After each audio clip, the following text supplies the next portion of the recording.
Bueno, muy buena tarde, muy buenas tardes. Good evening.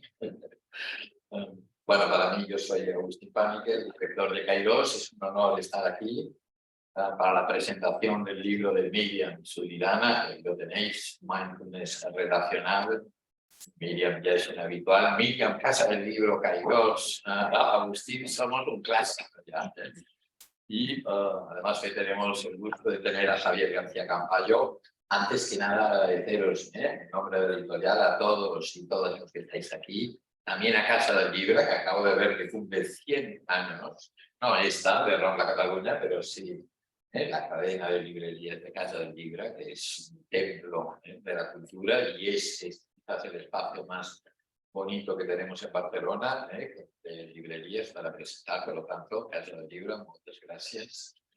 Y bueno, también yo dejo de mencionar al equipo de Kairos, que está siempre detrás de la edición, la producción, la comercialización, la promoción de los libros, que a veces subo yo aquí con el micro, pero hay todo un equipo, pues yo se lo agradezco públicamente a los que han participado en este y en los otros libros que publicamos. Y bueno, mi misión va a ser muy breve, será presentarnos un poco a Javier y a Miriam, muchos ya los conocéis, pero yo voy a leer el currículum abreviado, como mandan los cánones, pero antes también agradecerles a los dos, a Javier, que hoy está aquí en calidad de presentador, pero también es autor de Kairos, ahora lo mencionaremos, y a Miriam, que hoy está aquí como autora, pero autora reincidente, porque creo, si no me equivoco, Miriam, que este es el octavo libro que publicamos, ¿no? En Kairos. Kairos. En Kairos es el octavo, por lo tanto, es un tándem bastante sólido ya que tenemos. Por lo tanto, muchas gracias a los dos, Javier, por estar aquí, Miriam, por confiar una vez más en nosotros. Para quienes no conozcáis a Javier García Campayo, lo voy a presentar muy brevemente. Él es catedrático de psiquiatría por la Universidad de Zaragoza, si me equivoco en algo me corriges, es psiquiatra en el Hospital Universitario Miguel Servet de Zaragoza. Además, él coordina el máster de Mindfulness también de la Universidad de Zaragoza y coordina, recientemente se celebró el gran Congreso Internacional de Mindfulness, que es el más importante que se hace en lengua española. Creo que esta edición fue la 9ª, ¿no? Por lo tanto, ya lleva bastantes años. Si hay alguien que sabe de mindfulness en lengua española, aquí es, si yo lo digo, él no lo dirá porque es humilde, pero yo lo puedo decir categóricamente, sabe un montón de los distintos formas de abordaje del mindfulness. Es autor de numerosos libros y artículos que voy a mencionar los que hemos publicado en Kairos, obviamente. Uno de ellos de gran éxito, Sueños Lúcidos. Es un libro que se ha vendido muy bien. También Vacuidad y No Dualidad, otro libro muy importante de Javier. ¿Qué sabemos del mindfulness? Es un libro bastante grueso, que tiene ese tono también académico, que le da ese rigor tan apreciado por todo el mundo. El Guerrero Atento, en colaboración con los autores más, no sé si me he perdido, me he olvidado alguno más, y además en otras editoriales tiene muchos más. Yo lo tengo aquí, para que lo que no lo apuntamos. Bueno, pues Javier, muchas gracias de nuevo por estar aquí con nosotros. Bueno, y finalmente Miriam, gracias de nuevo por confiar y que seguiremos. Bueno, Miriam, muchos la conocéis, es muy conocida además aquí en Barcelona, no solo en Barcelona, en Cataluña, en España, y tiene una dimensión latinoamericana importante. Hemos estado de bolos en Perú y en México, en distintos lugares. Por tanto, Miriam, ella es pintora, lo tengo aquí, es doctora en Bellas Artes. O sea, tiene una faceta de creatividad que creo que eso le da un plus interesante.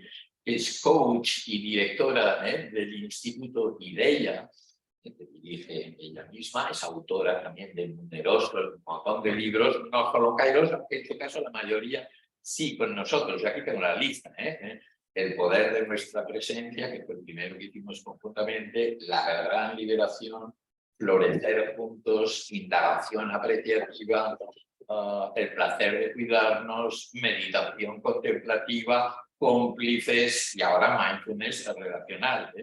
Ella da muchas conferencias, seminarios, cursos, talleres, por lo tanto es una persona muy activa en el mundo de la espiritualidad, del coaching, tanto a nivel de empresa como personal, bueno, etc. Yo ya me voy a ir callando y les voy a pasar el micro, pero antes que dejarme hacer un último apunte como editor, porque yo todavía soy de aquel tipo de editores que publican aquello que les interesa, cosa que no es tan habitual como parece hoy en día, y sobre unas temáticas sobre las que algo a veces tengo que decir o que puedo opinar.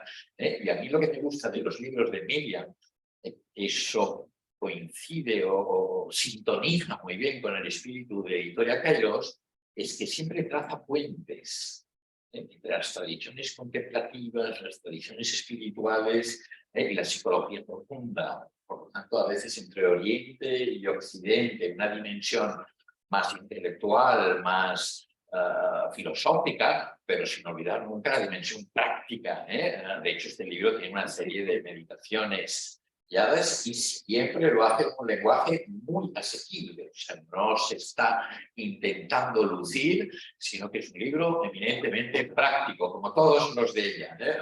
Bueno, yo ya sí, ¿verdad? Ya me callo, porque aquí tenemos a Javier, aquí tenemos a Miriam, y en todo caso, al final, si tenemos tiempo, pues, como iremos de tiempo, podemos establecer un pequeño debate o algunas ruedas de preguntas entre todos nosotros. Por lo tanto, Javier, el micro tú ya lo tienes.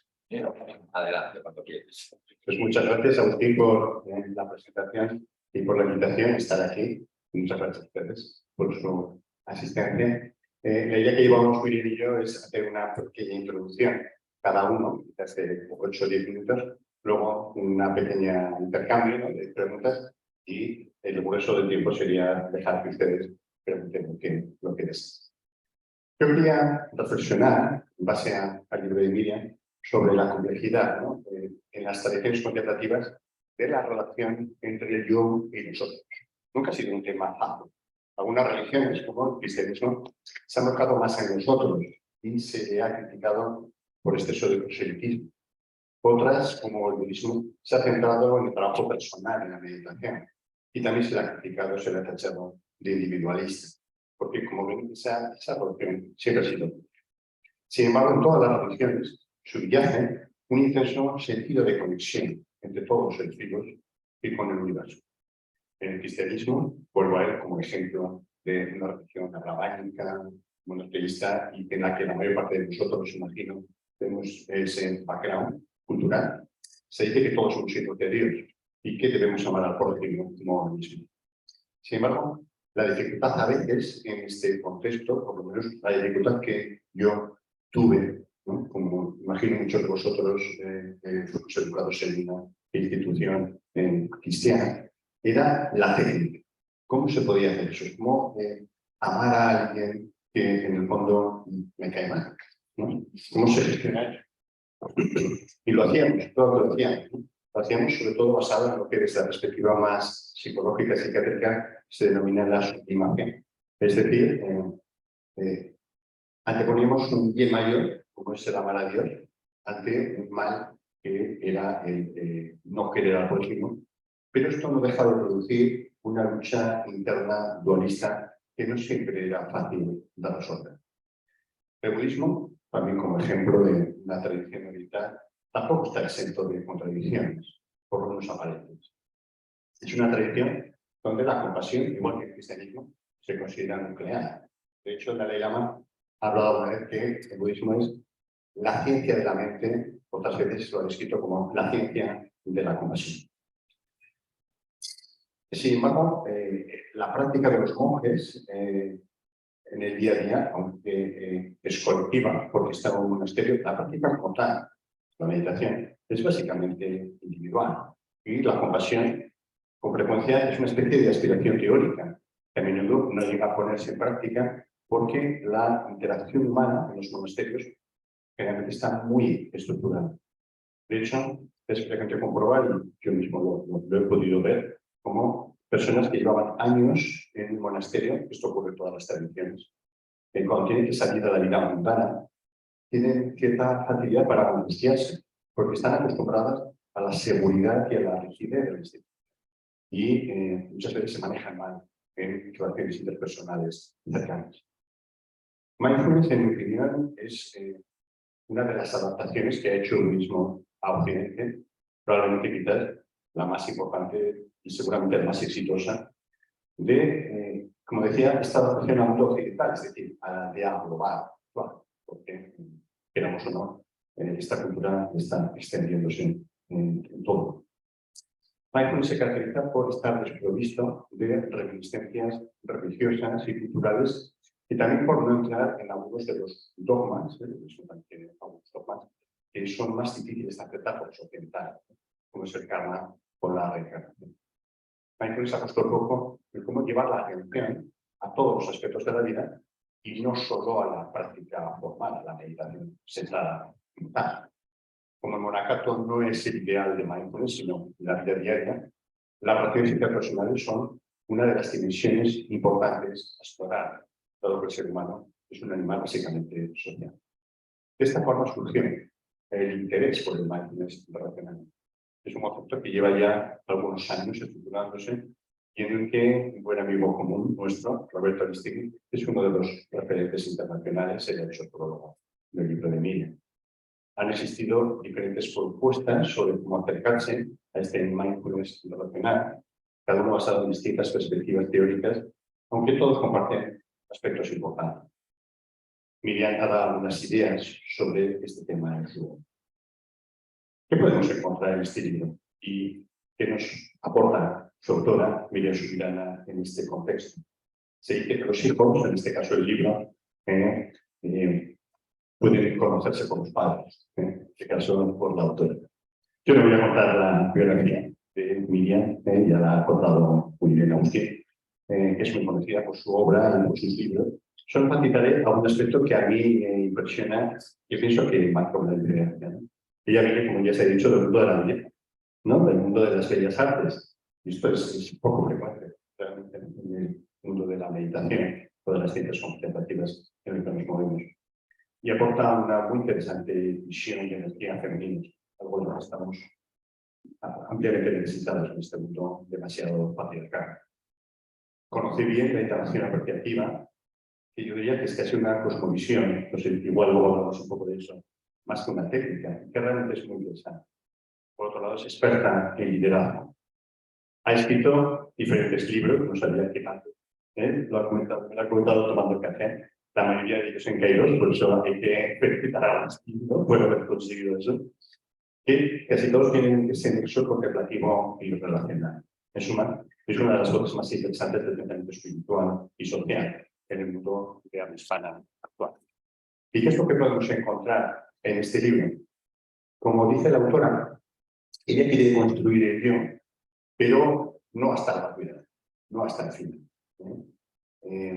La doctrina de la ausencia del yo es característica del budismo, pero no específica. Hay otras tradiciones que también hablan de la Vedanta Panta o el taoísmo y algunas otras. Pero en Occidente, sobre todo esta doctrina de la construcción del yo, de Anatta, la tenemos más asociada al budismo. Y también en este sentido, el budismo ha sido intensamente criticado por este hecho, considerándole nihilista. En los últimos años, la neurociencia nos ha descrito que hay dos tipos de yoes y que están perfectamente asociados a áreas cerebrales concretas. El yo biográfico, que va ligado al diálogo interno, a esta charla que tenemos con nosotros continuamente, y que se identifica con nuestras características sociodemográficas, como la edad, el evento cultural, la nacionalidad, así como con nuestros pensamientos, valores, adscripción religiosa o política. Y frente a este yo, existiría otro que generalmente se desarrolla con la meditación, cuando ese diálogo interno se va dividiendo. Ese yo se ha denominado mínimo o experiencial y que no tiene características, no se asocia a género, a edad, a ideología. Es la pura conciencia de conocimiento. Ahí ya no hay etiquetas, no hay separación con nosotros y desde ahí la conexión con los demás es un proceso natural. No algo forzado intelectualmente, como nos ocurre en la actualidad. Miriam Subirana, como yo lo entiendo, luego quizás lo maticemos, quiere construirnos hasta ese guión. Ella lo define como un núcleo sano, y es verdad, ya que está desprovisto del apego narcisista a las etiquetas. Esta visión de Miriam Subirana es también la de la psicología actual, donde se habla de una corriente muy importante del hipoego. Es decir, se piensa que una menor identificación con las etiquetas del ego y yo disminuiría extraordinariamente nuestro sufrimiento. La deconstrucción del yo también es uno de los núcleos de las ciencias contemplativas y ha constituido una de mis áreas principales de docencia e investigación en los últimos tiempos. Yo también estoy convencido de este hecho, ¿no? De que cuanto menos nos identifiquemos con las etiquetas del yo, menos vamos a sufrir, pero no solo a nivel individual, sino también a nivel colectivo. Por eso voy a intentar terminar ampliando un poco esta idea, ¿no? De cómo la menor identificación con el yo nos produciría una mayor felicidad individual y colectiva. A nivel individual, pueden observar cómo casi todo su sufrimiento va ligado a emociones negativas. El enfado, la tristeza, la ansiedad, el miedo. Estas emociones surgen mayoritariamente en contextos interpersonales. Pueden observar que cuando aparece una de estas emociones, generalmente es porque se desafía una de las etiquetas de yo con las que estamos identificados. Si alguien me dice que soy un mal psiquiatra o un mal padre, como generalmente son etiquetas a las que voy a estar identificado, eso me produce malestar. Lo mismo ocurre si se critica mi país, mi ideología política, mi ideología religiosa o mis valores. El malestar produce una reacción defensiva que en el grado bajo, en el rango bajo, sería simplemente intentar justificarme, pero que en el rango alto podría incluir el atacar a la otra persona. Pero esto no ocurre si no hay identificación con la etiqueta. Si a mí alguien me dice que soy un mal torero o un pésimo jugador de póker, me resulta indiferente, porque no estoy identificada con esa etiqueta. Lo mismo si tengan otro país, otros valores, otras ideologías diferentes a las mías. El concepto de mío, de yo, es nuclear en todo ello. Ese yo sano, que dice Subirana, o ese yo mínimo experiencial que describe la neurociencia, no está apegado, no está identificado, no se fusiona con las etiquetas.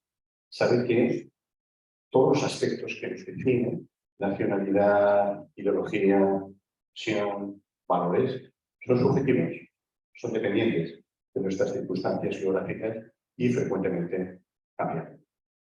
¿Quién podría identificarse con lo subjetivo e impermanente? Pero piensen también en el impacto social de ese yo sano, de ese yo mínimo.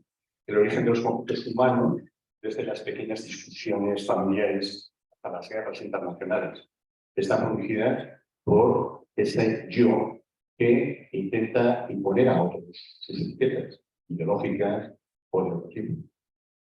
Una sociedad de individuos con yoes mínimos nos conduciría a una mayor felicidad individual y colectiva. Desde ahí entiendo que surge la propuesta de mindfulness relacional, de Miriam, una interconexión, un interser social que surge espontáneamente cuando ese yo está deconstruido al menos parcialmente, que no tiene etiquetas, que nos separa de quienes no comparten esa etiqueta, sino que ve a todos los seres humanos, de hecho a todos los seres vivos, como parte inseparable de algo común que nos trasciende a cada uno de nosotros y que nos conecta con el sentido último de la vida.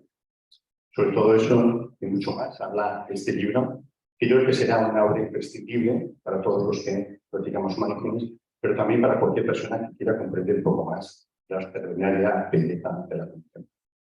Muchas gracias.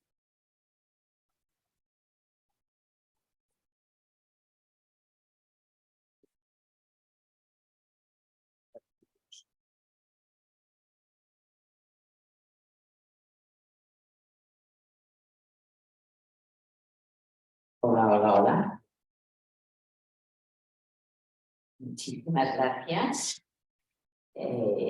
por estar acompañada de esos dos hombres estupendos, maravillosos, profundos, sabios, pero sobre todo por la presencia de mis padres y por la presencia de muchos de vosotros que somos amigos o hemos estado reunidos juntos o sois lectores, quizá algunos no nos conocemos tanto, pero primero agradecer muchísimo que hayáis creado un hueco en vuestra agenda para estar aquí. Y estoy profundamente agradecida por vuestra presencia. Este libro es como el recorrido de un ciclo. Quizá en vez de una circunferencia que se cierra, es como una espiral que va en ascenso de los diferentes libros que he ido publicando. En mi último libro, que salió durante la pandemia y lo presentamos en línea, de meditación contemplativa, era como un regreso a la tradición cristiana de la que hemos bebido la mayoría de los que estamos aquí. Y en este libro, como muy bien ha dicho Agustín, es como un puente entre el budismo. Evidentemente el budismo es enorme, hay muchos tipos de budismo, pero hay una esencia en el budismo que es la reconstrucción del yo y la vacuidad, con tradiciones de las que he bebido más, que es tradiciones hindúes, donde está un núcleo, un alma, el Atman, que no se deconstruye en su esencia, como se llama, y el núcleo sano, tampoco le llama Franz Jalix, su impulsor de meditación contemplativa, ese núcleo sano, que es esa luz que todos somos, y que en el fondo se deconstruyen todas las corazas y las otras capas, pero para mí da mucha esperanza el saber que aunque estemos pasando un mal momento o sintamos que somos un mal esto, un mal otro, en nuestra esencia hay esa gran belleza que es cierto que es la que he venido buscando cuando empecé a estudiar en Bellas Artes. Era a finales de los años 70, principios de los años 80, cuando estaba tomando fuerza una corriente que se llamaba la fealdad en el arte. Y entonces, pues fue bien porque eso me llevó a buscar por otras partes la belleza. Digo, bueno, si ahora lo que está en boca es la fealdad en el arte, pues voy a buscar la belleza a otro nivel y evidentemente también a través del arte y a través de esta sed o de esta búsqueda es espiritual y de conocernos más. También creo que hay un factor muy interesante que has comentado, que igual luego lo podemos desarrollar más, y es que las tradiciones religiosas han puesto más hincapié en la relación con lo trascendente y no tanto en la relación interpersonal. Y por esto cuando uno sale de un convento, de un monasterio, de haber estado muy dedicado a la contemplación, al silencio, y choca, y aunque no salga de ningún convento, también chocamos. La idea del mindfulness relacional tiene dos bases. Una es las relaciones mindful y otro es desde que yo practicamos la meditación y desde que yo vivimos. Hay un autor, que es Helen Keller, que escribió un libro titulado El ser relacional, y él habla del yo delimitado y del yo relacional, del ser relacional. La idea es que somos relacionales desde que nacemos. Nos influye primero los padres, luego los hermanos, los amigos, los maestros en el colegio, los primos, todas las redes relacionales, los novios, las novias, y nos vamos influyendo unos y otros, nos vamos constituyendo como seres humanos, gracias a Dios, por ese intercambio constante con las otras personas. Es decir, si tú vivieras solo en un desierto durante 10 años, pierdes toda referencia. O sea, nuestras referencias son muy relacionadas. Y la idea del mindfulness relacional es regresar a ese núcleo sano que es relación. En el libro hay una parte que es el puente entre la tradición budista y regresar un poco más a las raíces budistas, porque el mindfulness secularizado, es decir, el mindfulness que se ha desvinculado de sus raíces budistas, pues le falta ética, le faltan principios más de valores relacionales y de vivir en el mundo de la no violencia, de la compasión, etc. Y es regresar a estas raíces que son más de interconexión, de vivir en el mundo sin causar sufrimiento ni a nosotros ni a los demás. Y luego un puente hacia ese núcleo sano de la tradición cristiana y de la tradición hindú. Y lo explico en términos sencillos, digamos que no es un libro académico. Si alguien quiere estudiar académicamente en profundidad, yo esto te recomiendo. Si queréis saber más sobre el budismo y mindfulness, leer libros de Javier, que lo analiza científicamente, psiquiátricamente, psicológicamente. Y a lo que voy es a compartir prácticas que nos ayuden en nuestra vida a vivir más desde ese ser relacional. Hay dos grandes maestros que son Ramana Maharshi y Nisargadatta, que dicen que la esencia de nuestro desarrollo o iluminación espiritual es dejar de ser lo que no somos. Y aquí, en otras palabras, yo comparto, bueno, ¿cómo sé cuando estoy meditando o actuando desde el yo delimitado? Es decir, desde el yo separado, desde el yo que no es ese núcleo sano relacional. Y quería compartir algunas de las ideas que expreso en el libro sobre este tema. Digamos, hay muchos temas que podría tratar, y he pensado, digo, voy a profundizar en esto para que os llevéis alguna práctica de este encuentro y de esta presentación. ¿Cómo sabes que estás actuando desde el yo separado? Entendiendo el yo separado, es el yo egoico, es el yo que no se siente en comunión, que no está interconectado, que sufre y está como en una burbuja separada. Pues hay veces que en nuestro interior surge una voz que pretende ser nosotros, pero que no somos nosotros. Seguramente algunas veces dices, esto que he dicho no me reconozco, pero ha salido de esta voz. O has hecho algo, pues en el fondo yo no soy eso.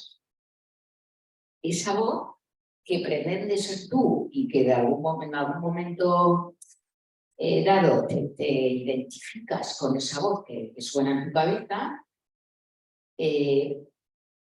es una voz que surge del yo separado. Y la idea está en ser consciente cuando voy a hacer algo, desde dónde lo hago. ¿Cuál es el impulso que me lleva a hacer? Muchas veces, desafortunadamente, ese impulso surge de un yo egoico, de un yo separado, de un yo que no está interconectado. El yo interconectado lo explica muy bien el tío de Agustín, Raymond Paniker, en un libro titulado La intuición cosmoteándrica, de lo cual hablo también en el libro, que es el yo conectado con el cosmos, la naturaleza, el cosmos, el yo conectado con el teo, lo divino, lo trascendente, y el yo con la conciencia despierta, es el andos. Y cuando actúas desde ahí, pues actúas desde un estado de compasión, de belleza, de amor, de solidaridad, de comprensión, de escucha, del flow, de un fluir con lo que va ocurriendo y emergiendo positivamente. Otro de los aspectos que nos ayuda a entender cómo opera el yo separado es que vive siempre para el siguiente momento. O sea, estás haciendo algo para el siguiente momento, no para ahora, para el siguiente momento. Pero ahora estás aquí, pero lo que haces es para el siguiente momento. Ese es el yo separado. Otro que luego lo explico más a fondo, que voy a hacer así como unas pinceladas. Otro es esa sensación constante de carencia y de que te falta algo. Nunca estás satisfecho. Hay como una insatisfacción permanente que te lleva a frustrarte, te lleva a enrabiarte, te lleva a entristecerte. Siempre me falta algo. Esa es una de las claves que te indica que está el yo separado bastante potente ahí actuando. Otra de las claves que indica que estás actuando desde el yo separado es estar constantemente distraído. Y es una distracción que sin darte cuenta, esta es la clave, darse cuenta. Sin darte cuenta, sigues las pautas de esa distracción. Dices, esa impulsión. Esto para qué lo estoy haciendo, pero ha sido una cosa tras otra de distracción y te has descarrilado, diríamos, ¿no? Por esa distracción. La clave está en darse cuenta. Cuando te das cuenta de lo que te está pasando, ocurren dos cosas. Una, que ya has avanzado mucho en el camino del despertar, porque te has dado cuenta. Y otra, atención, con la voz que te dice, he estado perdiendo el tiempo toda mi vida. Uy, esto, fíjate qué mal lo he hecho. Es decir, la voz crítica que juzga cuando te estás dando cuenta. Cuando tendrías que estar muy contento de que finalmente me estoy dando cuenta. Como contaba yo en el retiro que hemos tenido este fin de semana, que venía una pareja a unas sesiones de meditar y que un día me dijeron, mira, es que niña, ya no vamos. Ahora, cada vez que fumamos nos sentimos. Cada vez que comemos carne nos sentimos. Cada vez que subimos el tono de voz nos sentimos mal. Oye, hemos intentado meditar para sentirnos bien, pero como nos estamos sintiendo bien, pues dejamos de venir. Y en realidad es como esta segunda voz, es decir, te estás dando cuenta y entonces hay algo en ti que te está diciendo, pues, por cambiar, pero como no quieres cambiar, ya podemos hablar de la voluntad de cambiar o no, porque lo que ocurre cuando meditas es que te das cuenta de cosas y ¿qué haces con eso de lo que te has dado cuenta? Lo de un momento. Entonces, esto sobre las distracciones. Otra, trabajas duro y es agobiante. Trabajas mucho y es agobiante. ¿Quién es que está trabajando tan duro? ¿Y qué ocurre? Cuando trabajas muy duro y te agobias, te agotas, eso implica que necesitas mucha energía y En cambio, cuando tu trabajo es un trabajo intenso pero fluido y que lo disfrutas, te genera energía. Yo creo que ese es un punto súper interesante. Es decir, si trabajo duro y me estreso y agoto, es que está el yo separado. Si trabajo intensamente, fluyendo, concentrada, siento energía, o sea, es como un intercambio de energía. Utilizo energía, pero recibo energía.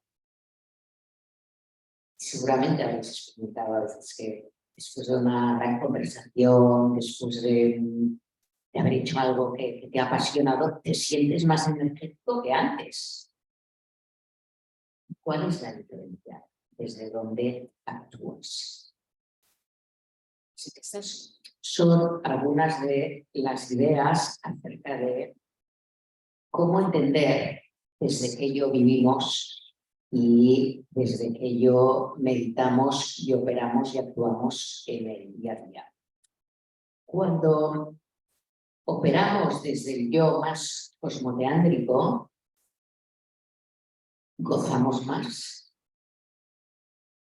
estamos más interconectados, fluimos más en el momento presente.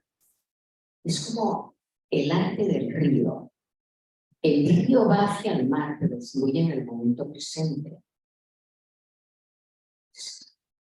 Sí, hay metas, pero ahora estamos aquí fluyendo. Sabemos que vamos a ir. Y si hay una montaña que intercede, pues como el río, la bordeamos, pero el yo separado dirá, no, esta montaña no tendría que estar. Esto hay que cambiarlo, porque el martillo y la pala y venga a desmontar la montaña y acaba agotado.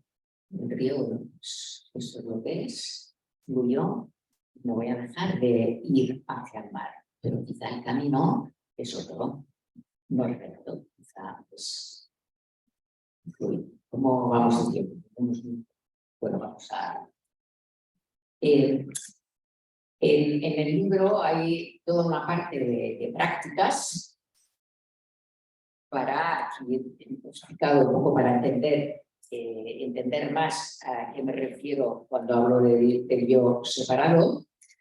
Y luego hay toda una serie de prácticas de mindfulness relacional, por ejemplo, de qué pasos podemos dar para cuidar de nuestro mundo, la soberanía personal, las relaciones heartful, el liderazgo relacional. También hablo del liderazgo relacional, digamos que hay un capítulo dirigido a personas que trabajan con personas, con equipos, y alinear la voluntad con el propósito, la indagación mindful, el poder de las preguntas, el tener al ser, en fin.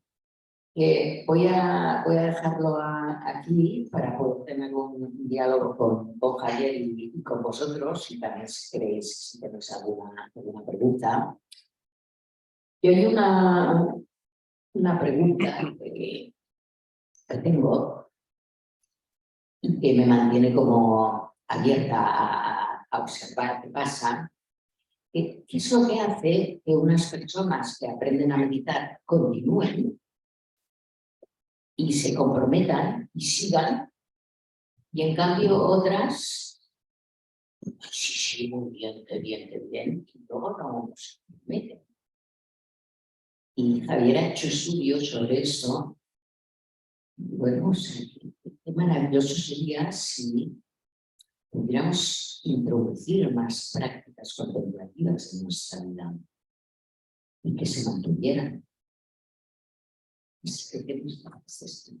Bueno, lo que se sabe es que las personas que empiezan a meditar, que reciben, digamos, una formación, mindfulness meditación, solo un 25% al año siguen practicando, y a los 5 años menos del 5% en general.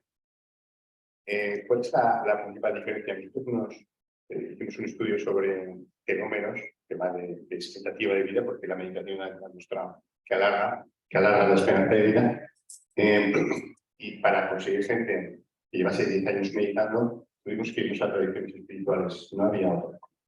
Nadie que hubiese, digamos, formado en mindfulness estándar mantenía 10 años, por lo menos de la gente que conocíamos, ¿no? Entonces, uno de los elementos que parece que es clave es un sentido de la vida bien estructurado y que la meditación conecte con ese sentido de la vida. Es decir, el individuo considere que eso es uno de los aspectos que va a facilitar que ese propósito vital se alcance o tenga sentido.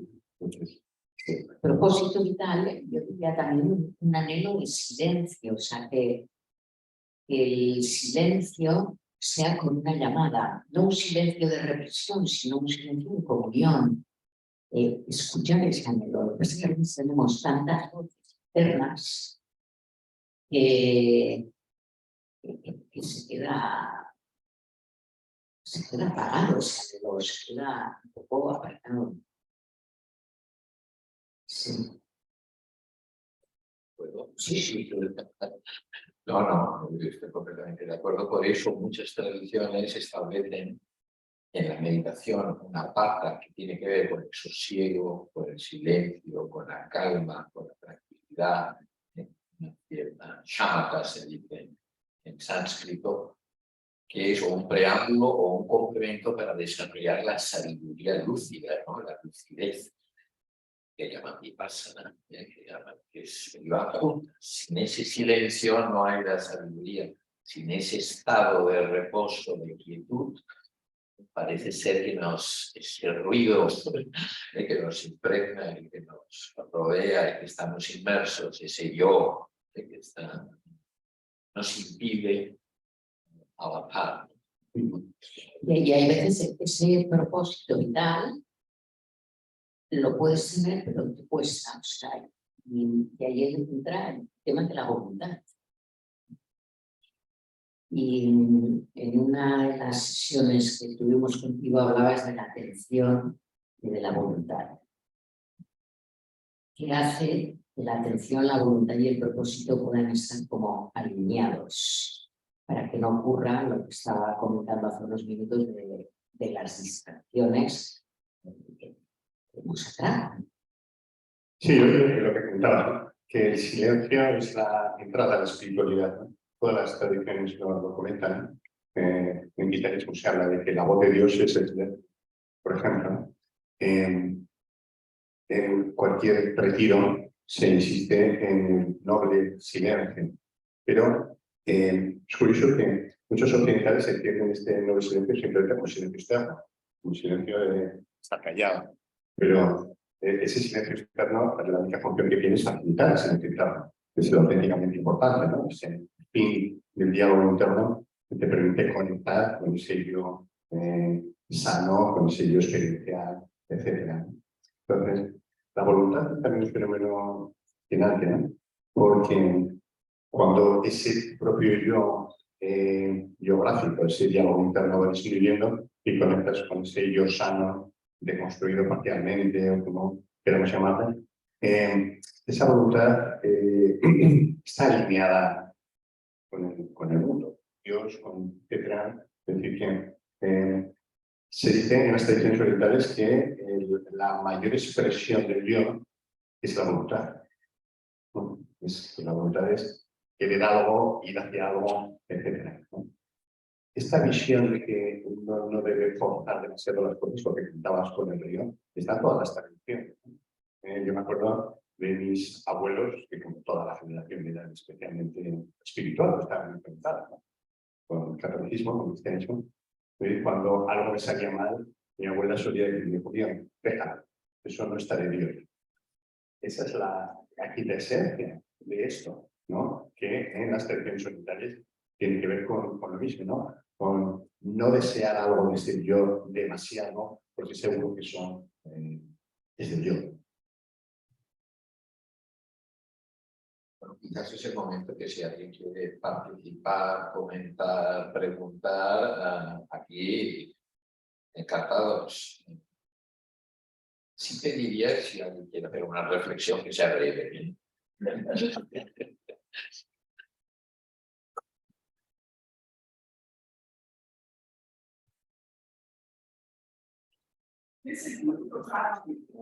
Segundo, Susana, Ese video tocada por algo que habéis dicho, y es que no hay gente que medite hace más de 10 años. Yo aprendí a meditar, pero no mindfulness en esa época, sino meditación trascendental. Y siempre digo que me cambió la vida. El trabajo que hago actualmente lo puedo hacer por haber meditado, y me cambió la vida y me cambió el cerebro. Pero se lo recomiendo a todo el mundo y nadie lo aplica para la vida. Soy una voz clamando en el desierto. Siempre me dicen, pero qué interesante, pero sí, pero he conocido médicos, trabajo también hago un voluntariado en ambientes médicos, que me han pedido varias veces, por favor, no vienes a enseñar a meditar con pacientes, o a nosotros mismos. Yo no voy en realidad, porque ya no creo que uno tiene que tener, no sé, qué sentido para aplicar la meditación siempre.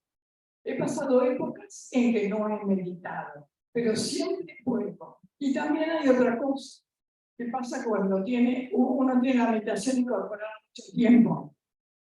Llega un momento en que estás meditando aunque no te des cuenta. Eso es la gente que ha meditado, lo sabéis vosotros, seguro. Eso es lo otro que es, ¿no? Pero bueno, me sentí tocada cuando dijiste, y sigue meditando. Además, siempre busco qué cosas le pueden interesar a la gente. Yo siempre digo que si me despierto con un problema, me siento, medito, y a los 20 minutos vuelvo a dormir perfectamente.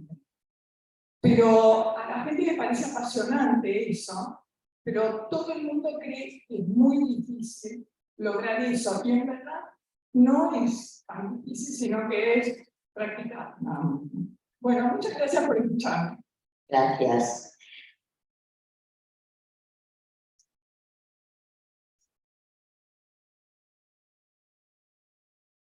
Y luego compartiré una cosa, pero si quieres.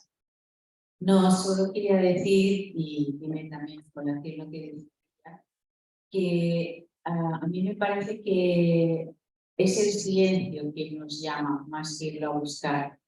Entonces, cuando el silencio te llama, inconsciente, de una manera consciente o inconsciente, creo que es cuando la meditación se asienta en tu vida y no la dejas nunca más. Pero si vas a la meditación porque te han dicho que es muy buena, pero no es una llamada del silencio que está dentro de ti, pues es como si hicieras, yo qué sé, macramé. Al final haces eso, te cansas y lo dejas, ¿no? Entonces creo que las personas que siguen en la meditación es porque realmente han sido llamadas. Antes estábamos compartiendo, Javier y yo, acerca de, bueno, qué ocurriría si la gente deconstruyera su yo. Y bueno, es una pregunta interesante, en el sentido de que, primero, creo que para deconstruir el yo, la persona debe estar bien acompañada, puede sentirse en tierra de nadie. Y puede tener como una crisis de identidad fuerte. Pero, por otro lado, si quitáramos las capas externas que nos separan unos de otros, en ese yo que no es yo, según le llaman Nisargadatta y Ramana Maharshi, es el no yo o el yo separado, seríamos una sociedad mucho más feliz, que compartiríamos más. Y el compartir yo creo que es algo precioso de la humanidad. No sé tú qué piensas de esto, ¿qué pasaría si todos se construyeran su yo?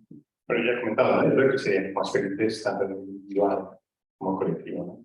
Yo creo que esa es parte de la dificultad, también en mi opinión, de por qué la gente no sigue meditando, tiene que ver con la sociedad actual, ¿no? Que yo creo que se caracteriza por desear resultados inmediatos, uno, y dos, con poco esfuerzo. Entonces, claro, la meditación da resultados muy potentes, pero no son inmediatos y requieren esfuerzo, ¿no? Y entonces esto es parte del problema. Yo también tengo muchos amigos, los sanitarios y otros mundos, ¿no?, que te dicen, sí, esto de la meditación, fascinante, interesante, pero tiene que ser un peñazo, perdón por la expresión, estaré meditando sin pensar en nada, que les produce como una cierta aversión de eso, de ese fenómeno.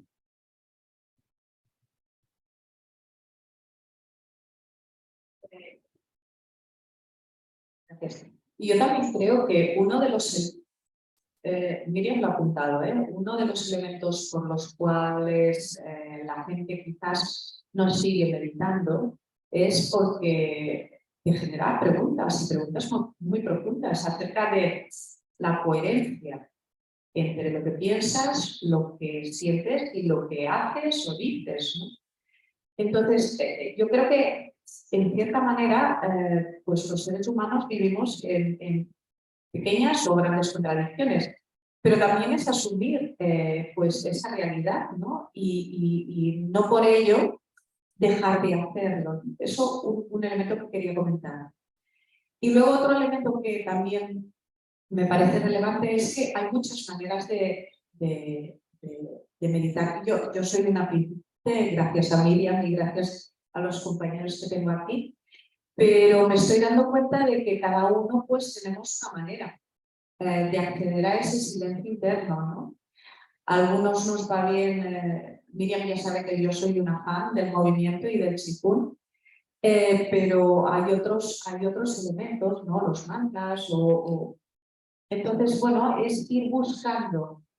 La gente quizás estamos muy acostumbrados a la receta y no hay una receta para meditar, sino que hay diferentes recursos que tú utilizas en función de cuando te va bien. A veces te va bien una cosa y a veces te va bien otra, ¿no? Y entonces, bueno, estas son dos reflexiones que creo. Sí, hay diferentes, bueno, muchísimas maneras de meditar. Y por un lado lo comentabas de la llamada del silencio, y por otro también reeducar nuestra mente, ese parloteo interior que nos mantiene distraídos, ocupados y con muchas historias que finalmente creemos que somos lo que pensamos. Y aquí, bueno, hablo de esto, de la tradición cartesiana, de yo pienso, luego existo, yo no pienso y luego existo. A que sin menospreciar el valor del pensamiento. Gracias a nuestra capacidad creativa de pensar, hemos creado cosas hermosísimas. Y sin nuestra capacidad de pensar, pues tampoco podríamos escribir libros ni estar aquí compartiendo. O sea que el pensamiento es un gran tesoro. Y por otro lado, pues cuidado, porque también es una gran distracción, una gran trampa. Y ahí se trata de ver, bueno, qué haces tú con tus propios pensamientos para poder transformar aquellos que te llevan a actitudes depresivas o a debilitarte o a enrabiarte o a buscar culpables fuera o a culpabilizarte, en fin. Y la meditación te ayuda a calmar todas esas voces que son una distracción constante. Y en la propuesta del mindfulness relacional, que el subtítulo es de la vacuidad a la plenitud, un poco la vacuidad es el budismo y la plenitud es lo que aspira el cristianismo con el yo pleno, o el Atman, el budismo, la fusión con Dios, la plenitud, la luz. Y es ese recorrido de vaciarte de lo que no eres para ser la verdad que eres y ya relacionarte desde allí. ¿Queréis compartir alguna otra cosa, Javier?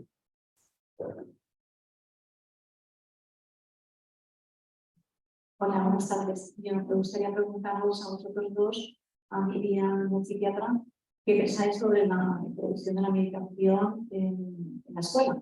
Si tenéis algún los beneficios, si tenéis algún contacto, estás en ello, porque yo pienso que claro, tendría que ser desde ya antes de comenzamos, ¿no?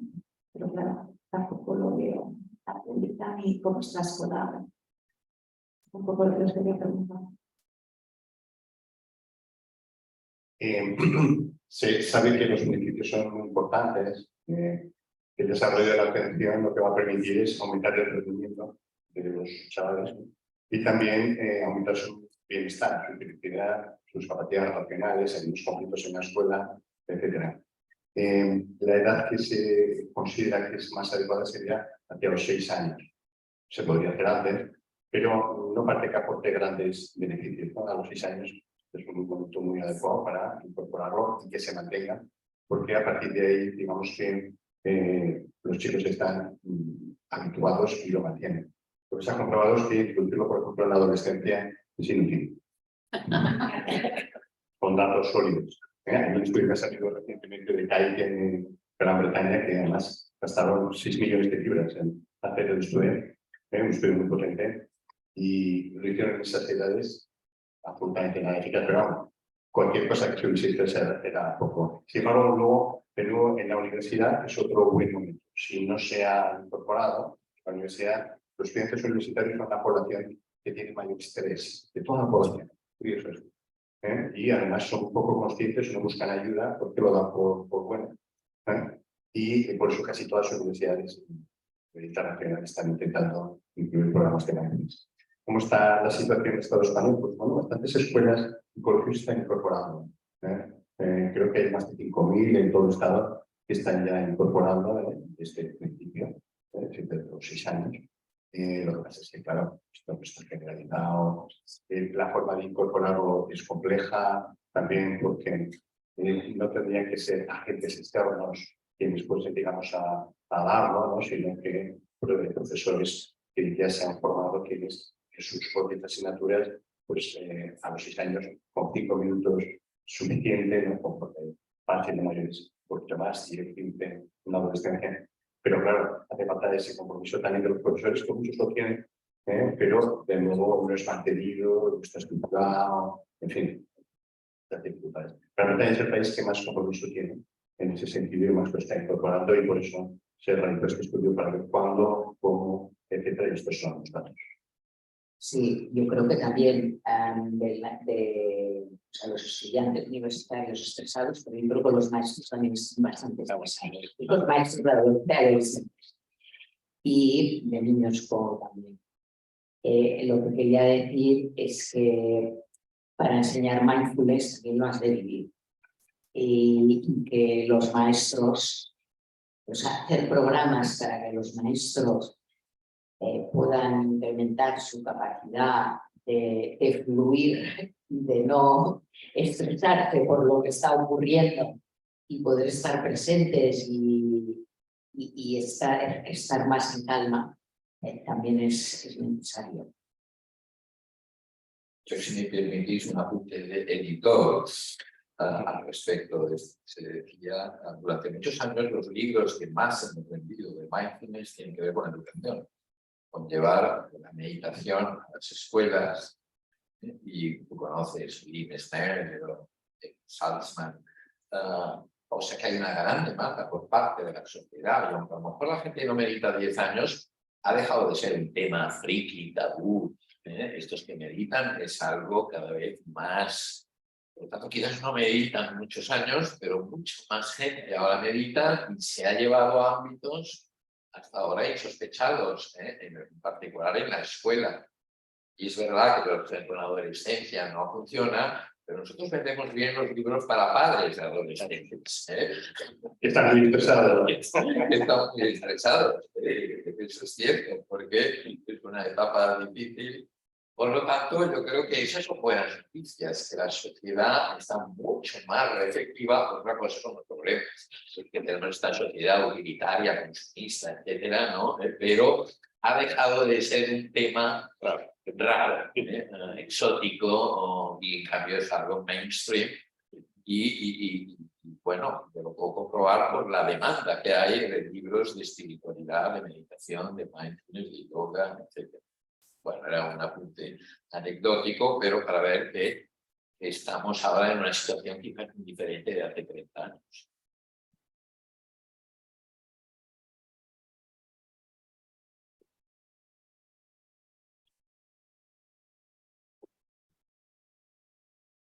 Me resuena mucho lo de mindfulness relacional, no solo con respecto a las relaciones, sino que en mi caso ha cambiado la relación que tienes contigo mismo. Y en este sentido, los niños se empiezan a descubrir o a vislumbrar que hay algo más que lo que le dice papá y mamá, que es, ¿no? Lo que le dicen sus compañeros, que hay algo más dentro de él, y empieza a relacionarse con esto. Tenemos mucho ganado, porque al final las relaciones con los demás están determinadas y condicionadas por la relación que tenemos con nosotros mismos, ¿no? Entonces, para mí la meditación, lo que ha cambiado radicalmente ha sido la relación que yo tenía conmigo misma, y a raíz de eso el patrón de relación con los demás ha sido diferente, ¿no? Entonces, y quizás también eso tiene que ver con la dificultad de mantenerse, o sea, es encontrarte contigo mismo, y eso da miedo. Es mucho más fácil distraerte de ti mismo que encontrarte con tu verdad o con tu sombra, ¿no? Porque es verdad que hay belleza, pero también hay sombra. Entonces, eso, como tú decías antes, hay que hacerlo acompañado, ¿no? Pero quería hacer hincapié en que relacionar tiene que ver también con la relación que tienes contigo mismo, que mejora sensiblemente y hace que las relaciones que tú tienes con los demás, desde tu paz o desde tu verdad aceptada, sea cual sea, cambien radicalmente. Gracias.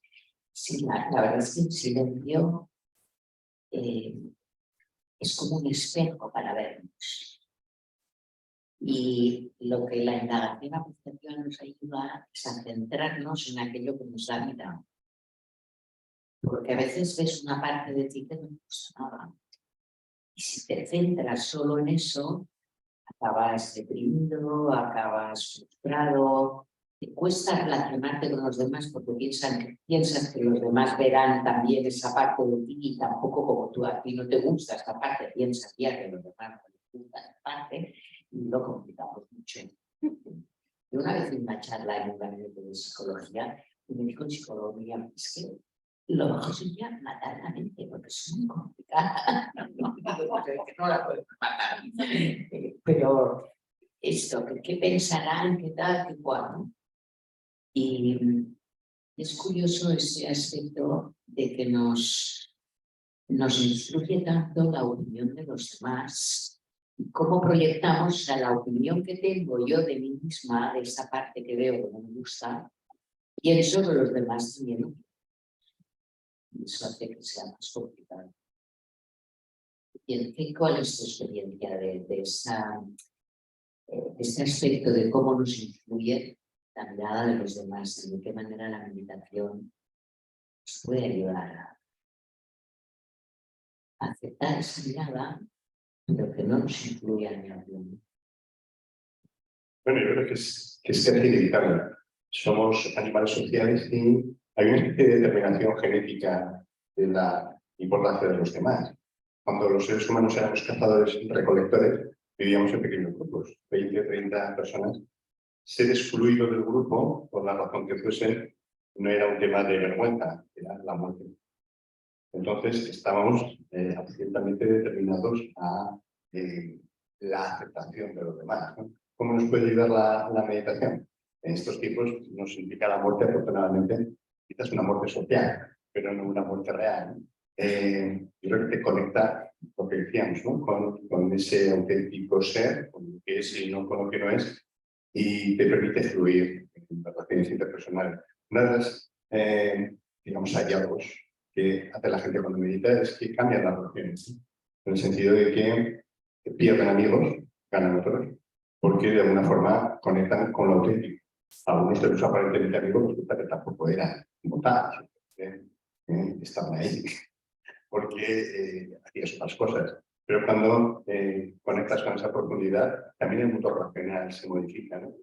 Se convierte mucho más estable, pero sobre todo mucho más auténtico y sincero.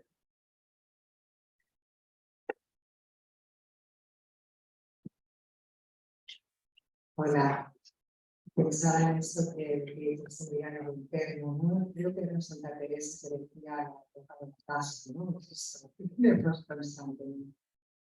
Pues solamente preguntaros qué pensáis sobre porque se habla de la compasión, de la autocompasión. Autocompasión entendida como mismo, ¿no? ¿Cómo puede ayudarnos para esos momentos en que no estamos para meditar, no estamos para nada, ¿no? Y si la autocompasión puede ayudarnos a volver a recuperar eso que parece que ya hemos. Sí, a ver, la autocompasión es como ser amable con nosotros mismos, ser cariñosos con nosotros mismos, tener ese equilibrio entre esa parte de nosotros que nos exige, sea para avanzar, y tomárselo con calma. Y cuando no estás para nada, pues hay un verbo en catalán que yo no he encontrado en traducción en ningún otro idioma, que es badar. Badar. ¿Sabes lo que es? Badar, bueno, sí que he traducido. Es, o sea, esto, no estás para nada, entonces es como mirar, sin mirar, y estar tranquilo y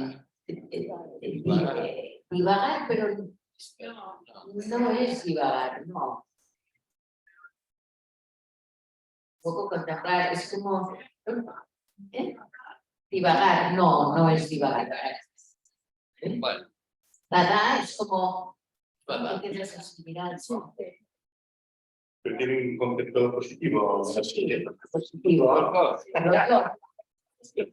Me he quedado. Sí, es muy normal. depende del contexto. Ensimismarse. O sí, quedarse. Es como que estás mirando el paisaje y no piensas en nada. O ves todos esos libros, pero no los ves. Entonces estás badán. Pero es como un estado de mente en blanco casi. Por eso no es divagar, porque divagar estás pensando. Y cuando no estás para nada, pues practicar ese verbo. Yo creo que es saludable, de vez en cuando vagar una mitad.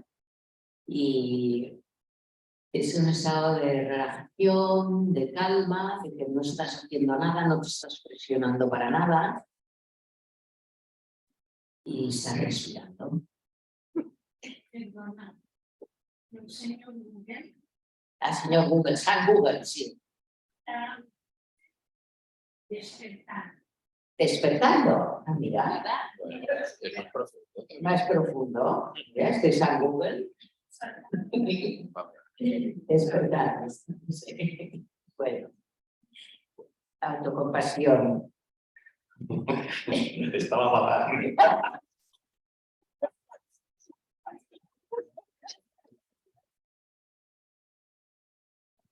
Pero me recupero enseguida.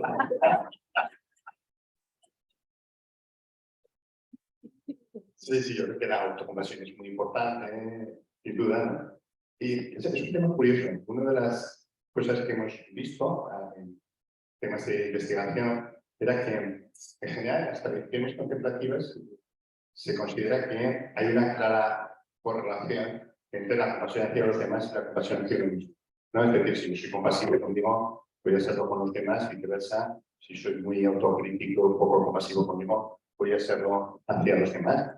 Eso, curiosamente, estudios demuestran que es así hasta que hay un trastorno psicológico. ¿Me explico? Si aparece, por ejemplo, depresión intensa o lo que sea, eso se rompe, esa correlación, hay una especie de dislocación y el individuo tiende a ser muy autocrítico, y eso lo vemos en una sensación de culpa tremenda, etcétera, o muy crítico hacia el tema. Se rompe esa correlación. Es un tema fascinante porque todavía no tenemos claro si la recuperación de eso, por ejemplo, de esa depresión, permite que vuelva a correlacionar la comprensión hacia los demás y la comprensión hacia lo mismo, o haría falta una, digamos, intervención para, independientemente de que haya mejorado la depresión, que se consiga esa correlación. Es un tema fascinante. Yo creo que tenemos un minuto si alguien tiene una última pregunta, no sé, porque los protocolos, el ritual de presentación de un libro exige que la autora firme muchos ejemplares. Te presionan los asistentes. Allí, mira, ahí hay una mesa, vale. allí, que va con el libro y puedes firmar todos los ejemplares que quieras. Pero lo que sí creo que se merecen es un aplauso